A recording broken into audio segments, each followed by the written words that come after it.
The spokesman of the International Monetary Fund has sounded the readiness of the organizations to provide emergency financing to the global economy with particular focus on Africa. The IMF has so far dispensed over $1 billion to countries in consideration of the impact of the coronavirus global pandemic. Let's have more details of that in this report.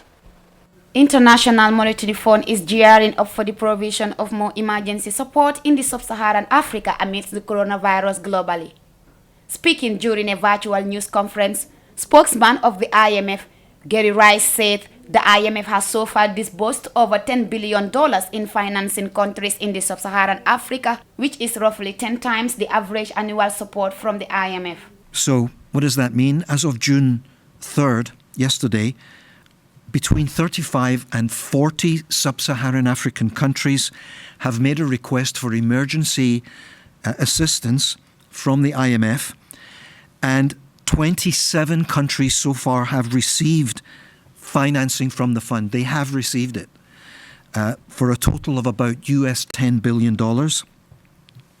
Again, already dispersed and without IMF traditional conditionality.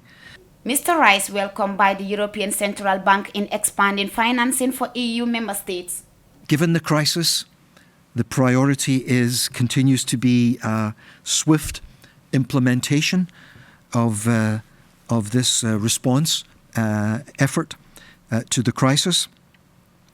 In particular, although medium-term fiscal consolidation remains important, further fiscal stimulus can be deployed as needed to support the poor.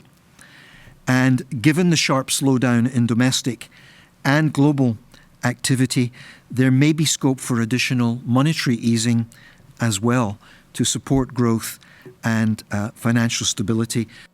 Gary Rice also pointed to a pledge by major economies for a one-year moratorium on new trade restrictions in the wake of the 2008 global financial crisis as a positive example of bold leadership.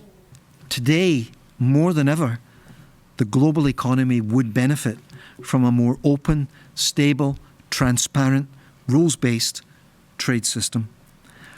On the particular questions, we have in fact raised our concerns over supply disruptions from the use of export restrictions and other actions that limit trade of key medical supplies and food. The International Monetary Fund stated that countries should avoid putting restrictions on global trade in food and medical supplies in the face of the global pandemic. For iAfrica News, I am Aminata Job.